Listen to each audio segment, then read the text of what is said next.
चेती करे जाए।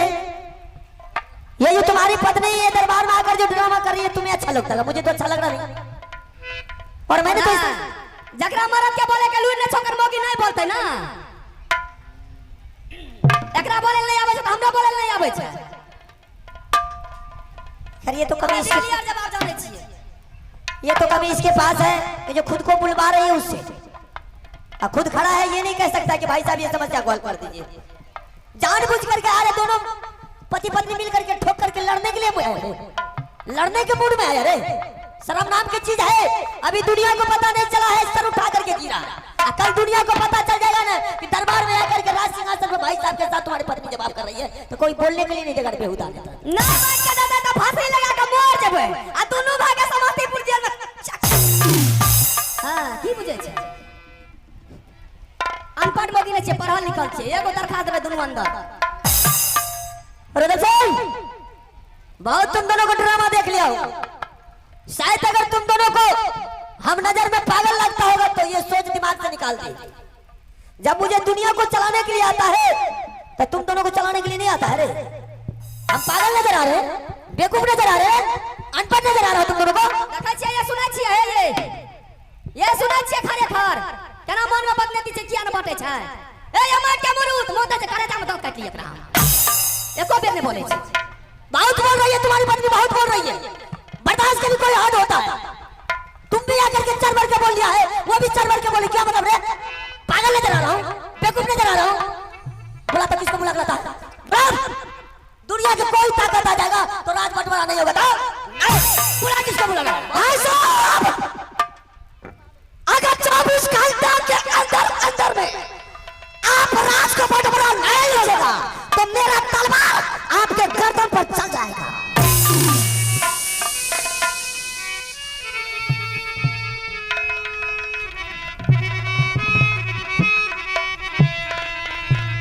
तो ये बात है। अच्छा संभल के आया था ना, कोई बात नहीं है, तुम्हारे तरह अनपढ़ नहीं हूं। जब भी काम लेता हूं तो दिमाग से काम लेता हूं। गर्दन तक हथियार बोल दिया तो चल गया, अब बाकी क्या रहा?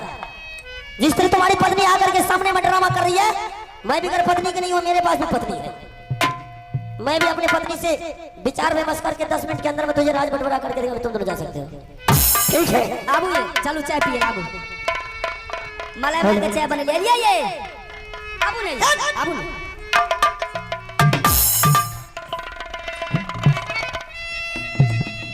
गाड़ी रुदल से आज एहसास हुआ है कि भाई क्या चीज है। भाई जैसा हित नहीं तो भाई जैसा दुश्मन भी नहीं। ओ भाई आज जिस भाई के लिए हमने दुनिया में क्या नहीं किया, बरसों साल की कहानी की बात है। जब पिताजी को करिया झगड़ू सर काट करके सिंह दरबार में टांग दिया था, उस समय मैं 5 वर्ष का था, रुद्र सिंह मां के गोद में था।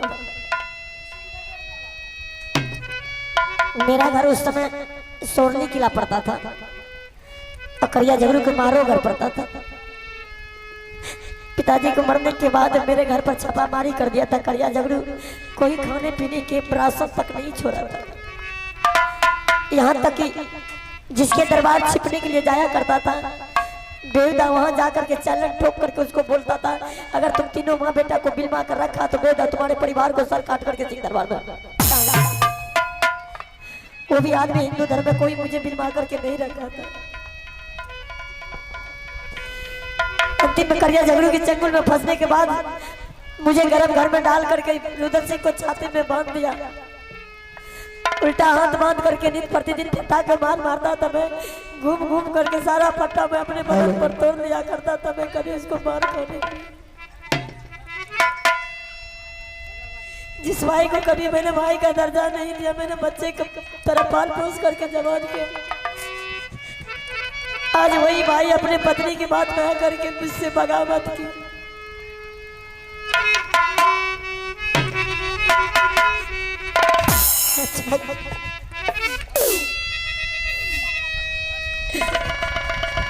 ठीक है, रानी को बुलाकर वहां तक सब बात पहुंचा देता है। रानी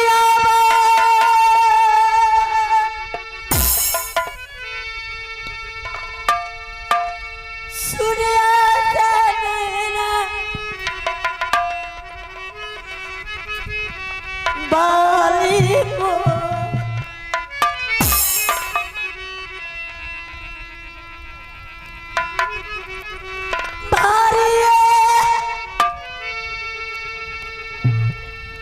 चुलू बारानी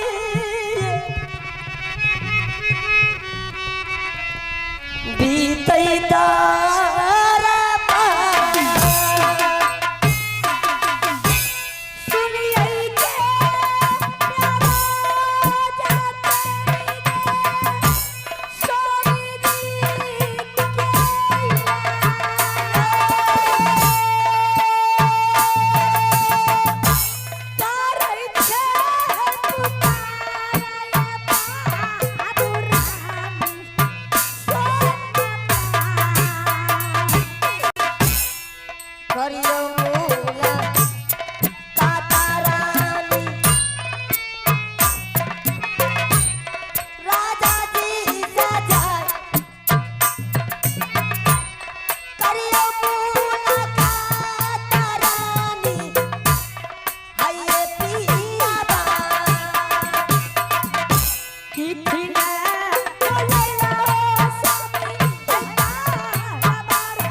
ये शेर की दरबार में मायूस बनकर बैठे हुए हैं, ये शोभा नहीं दे रहा है। कौन ऐसा माई की लाल मार का पैदा लिया है, कौन ऐसा वीर जन्म लिया है कि आज आपको धमकी देकर चला गया, कोई चुनौती देकर चला गया, जिसके वजह से आपका चेहरा उदासी पड़ा हुआ। इसीलिए दरानी मैंने तुझे बुलाया है। अब तक तुम्हारे कान तक ये संवाद नहीं पहुंचा होगा। मैंने सोचा कि अब जब तक रानी तक नहीं ये संवाद पहुंचेगा तब ये समस्या का समाधान नहीं निकलेगा। समस्या? हाँ रानी। कैसी समस्या? अचानक एक दिन दोनों बच्चे को मैंने मैदान में गेंद सीखने के लिए भेजा। अच्छा। मैंने सोचा कि राजभवन में सारा छत्री तेगा तलवार चलाता है। मैंने सोचा कि दोनों बच्चे को कुछ गेंद की भी जानकारी दे देना चाहिए। तो दोनों बच्चे गेंद सीखने के लिए मैदान में उतर गया। अचानक अमरजीत के हाथ से गेंद छूट जाने के कारण इंदर सिंह ने उसको जमकर पिटाई किया। पिटाई करने के बावजूद भी चैलेंज ठोक करके इंदर सिंह बोला, तुम अपने माँ और पिताजी को जाकर के बोल दो 24 घंटा के अंदर में ये राज को बंटवारा कर लेने के लिए। अगर तुम्हारी माँ और पिताजी राज बंटवारा करने से इनकार किया तो मैं तुम्हारे पिताजी को सर काट करके सिंह दरबार में टांग देंगे। ये इंदर सिंह ने कहा। हाँ रानी। फिर ये समस्या लेकर के अमरजीत अपनी माँ के पास पहुंचा और जैसे सारा समस्या ये अपनी माँ से सुनाया फौरन छोटी बकरवानी आग में गोला भर के खड़ी हो गई और वहां से बाबू रुदल सिंह के पास वो पहुंच गए और सारा समस्या रुदल सिंह को सुनाया। और सुनाने के बाद रुदल सिंह ये समस्या सुन करके मेरे सिंहासन पर मेरे दरबार में आकर के मुझसे कहने लगा, भाई साहब आज दोनों बच्चे के बीच में झंझट हो गया सिर्फ गेंद छूट जाने के कारण। मैंने बोला, रे बेहुदा तो कौन सी पहाड़ टूट गया, बच्चे का झंझट है। सही बात है, अक्सर होता रहता है, छोटी मोटी बातें के लिए बच्चे झगड़ पड़ता है और इस बच्चे की झंझट पर सियान को दिमाग नहीं लड़ाना चाहिए और इंसान को सोचना चाहिए, सियाना को सोचना चाहिए कि बच्चे का आंख कान बच गया, झंझट खत्म हो गया। बोला, भाई साहब मुझे इस बात से दुख नहीं है, दुख तो इस बात का है इंदर सिंह ऐसा क्या बोला है। तो उन्होंने ये क्यों बोला कि तुम्हारे पिताजी को सर काट देंगे।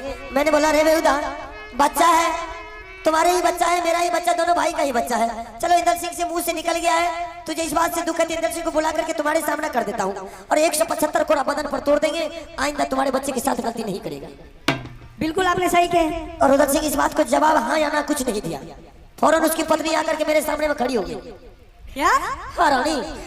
और रुदल सिंह आगे आगे आया, पीछे पीछे उसकी रानी आकर के मेरे सामने। छोटी रानी आपसे जवाब करने के लिए पहुंची। जवाब की बात कर रही, कोई लाज लिहाज नहीं, कोई पर्दा नहीं, कोई शर्म नाम की चीज नहीं, मुझसे ठोक करके जवाब कर रही थी।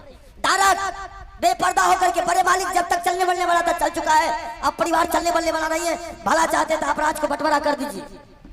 मैंने उसके मुंह पर जवाब नहीं दिया, सोचा कि महिला के मुंह पर जवाब देना अच्छी बात नहीं। अरे जो कुछ भी होगा हम दोनों भाई को विचार कर लें।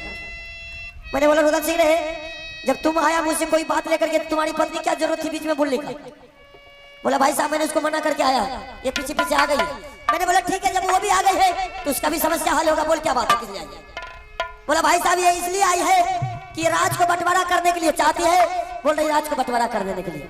मैंने बोला, अरे बेहुदा राज के ही तू बांट रहे, परिवार को साथ रहना चाहिए। मैंने बोला, ठीक है रुदल सिंह, ये राज मोहब्बा आज के बाद हम सपोर्ट करता है कि तुम तीनों परिवार को ये राज दे दिया, राज मोहब्बत, ताकि तुम्हारा परिवार खुश रहे, खुशहाल रहे। और रुदल सिंह हाँ या ना के जवाब तो नहीं दिया। उसकी पत्नी क्या कर रही है, औरत लोग को गाली देती कि किसी का भाई का हक हिस्सा लेता है तो कोई फूट जाता है कि आपको बोलने के लिए नहीं आता है, वो पेट भर जाता है।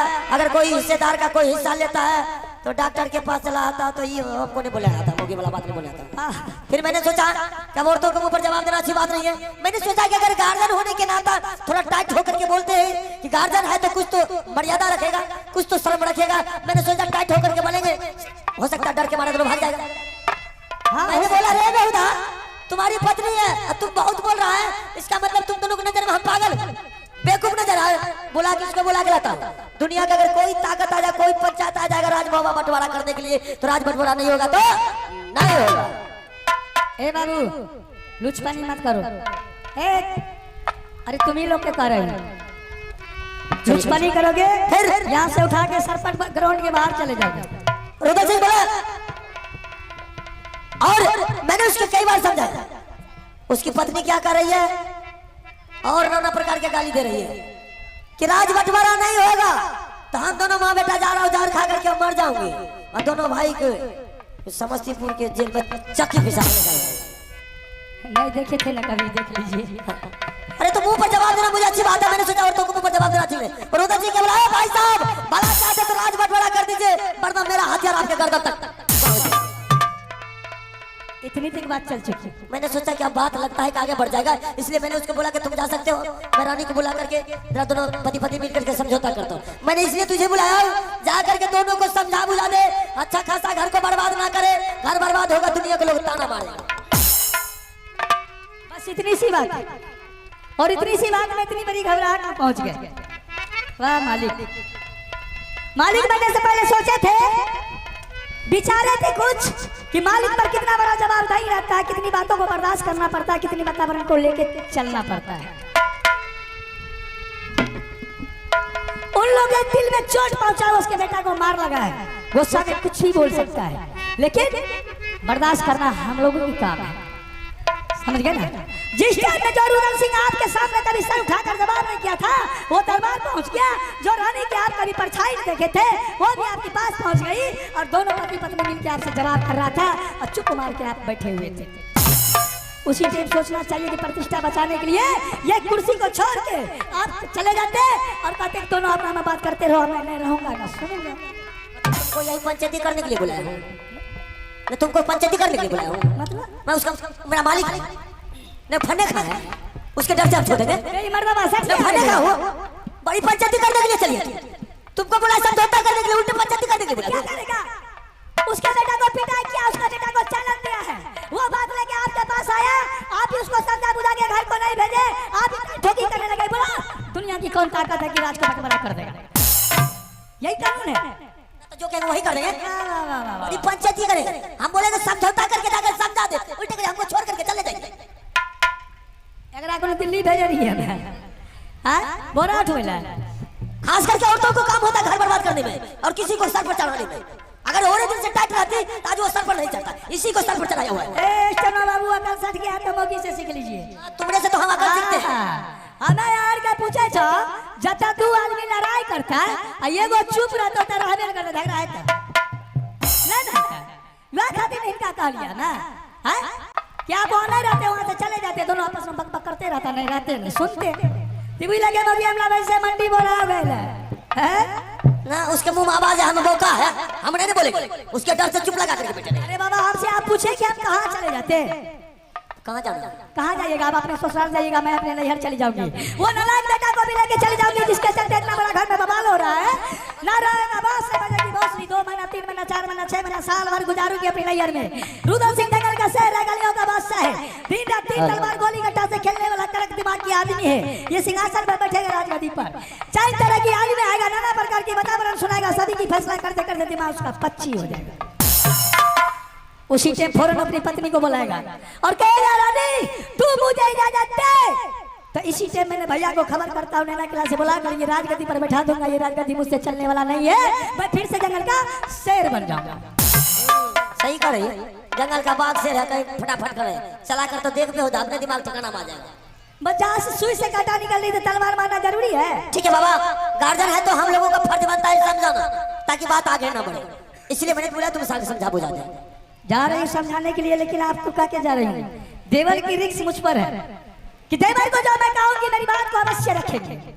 गोतनी पर घर की बेटी उसका नो गारंटी है। अरे तो बाबा हम लोग को तो बच्चे ही है ना, प्रयास मेरी जारी रहेगी ना, समझाना तो हम लोग को काम है ना। जी जी जी ठीक है समझा। ठीक है, जाइए थोड़ी दिमाग को ठंडा कर लीजिए चाय पी के, मैं उन लोगों को समझौता करके आ रही हूँ। ठीक है।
खुश रहो देवर जी। क्या बात है भाभी जी, जब से तुम्हारी गोला फैला करके मैंने नैना किला से राजमावल आया, कभी तूने अपने माल को छोड़ करके दरबार नहीं आते थे, लेकिन आज क्या बात है कि तूने अपने माल को छोड़ के दरबार आ गई। छोड़ बोले जोर से। चोर? हाँ, ऐसा कौन माइकल साला चोर पैदा लिया कि मेरे रोते हुए दरबार में आ जाएगा? मैं अभी चोर पकड़ती हूँ, आप तशरीफ लीजिए। ठीक है, अगर चोर इस दरबार में पकड़ा गया हरामजादा को ऐसा सजा देंगे फिर दोबारा अपने माँ के कोख से जन्म नहीं लेगा। देवर, मैं पूछती हूँ आपसे, जिस भाई के लिए दुनिया दुनिया ने टका डालकर दुनिया की संपत्ति लूट कर गद्दी जमाए, मोहबीराज ने 5 माल की बिल्डिंग बना दिए, सोने के सिंहासन बनाकर अपने बड़े भाई को सिंहासन पर राजा महाराजा बना दिए। कभी सर उठाकर अपने बड़े भाई से बात न करते थे, ना आपका जुबान खुलता था। आज वो भाई के दरबार पहुंच गए, वो आप नहीं बल्कि आपकी पत्नी भी पहुंच गई, और दोनों तरफ से जवाब पर जवाब चल रहा है, क्वेश्चन पर क्वेश्चन चल रही थी। लेकिन स्वामीनाथ मेरा सर झुका के चुपचाप उल्लू की तरह बैठे हुए थे। उस टाइम में आपको सोचना चाहिए, जिस बड़े भाई को मैंने इतना बड़ा दर्जा दिया हूँ, आज वो भाई को मैंने दिल तोड़ तोड़ के बात कर रहा हूँ, पति पत्नी मिलकर, उसके दिल पर क्या दिखता होगा। भाभी जी, सही में आज मैंने भाई साहब के दरबार गया और मैंने सर उठा करके जवाब किया। मैंने मजबूर के मारे भाई साहब के सामने गया। आखिर क्या करता,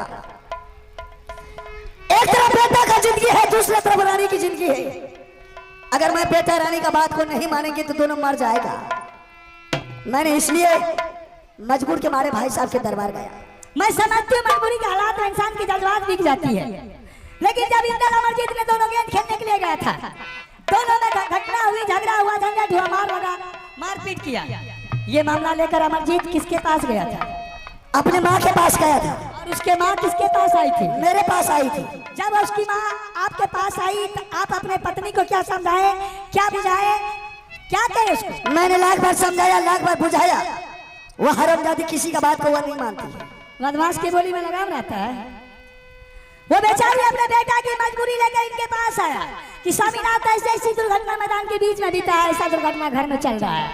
लेकिन ये अपने पत्नी को समझा बुझा के घर नहीं भेजा, बल्कि बेटा जलमाना शुरू कर दिया कि एक बेटा मर जाएगा तो दूसरा बेटा रानी पैदा कर लूंगा, अगर तुम मर जाएगी तो दूसरा रानी करके मोहबीराज पहुंचा दूंगा। बेटा जलमाने में कमर में ताकत है, वो करने के लिए बहुत शौक है। बड़े बड़े वीर, बड़े बड़े योद्धा, बड़े बड़े मुगल पठान से लड़ने के लिए छाती में दल, भुजा में बल है, लेकिन एक मुट्ठी की औरत को समझाने के लिए इसके पास यत्न नहीं है। तो क्या करेंगे? इस राज के लिए मैंने बेटा रानी को मरने के लिए छोड़ दूं?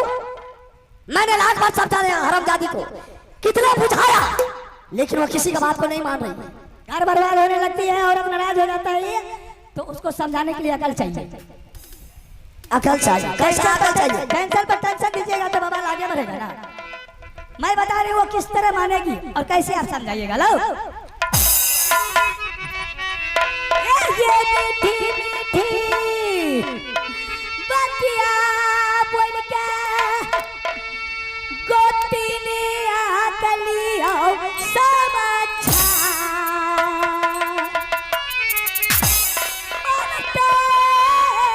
बचानिया देवराए तोरो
सुन ले आवाज आने दीजिए ना, क्या दिक्कत आ रही है? गोद में बैठा करके समझाइए। मैं तो उसी से समझाना करने के लिए आई हूँ। अच्छा सोना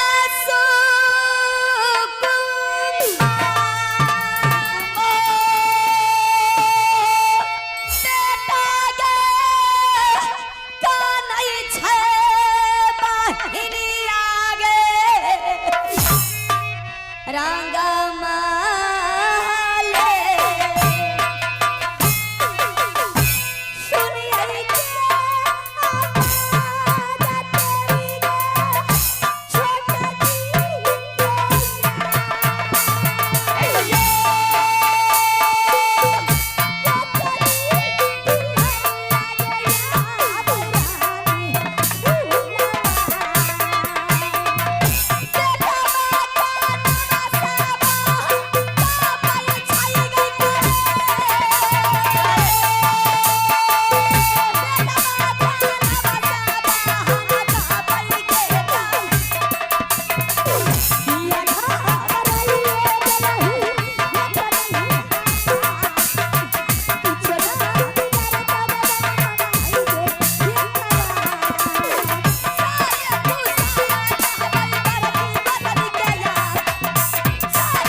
वीडियो अच्छा लगे तो लाइक शेयर कमेंट चैनल को सब्सक्राइब जरूर करें।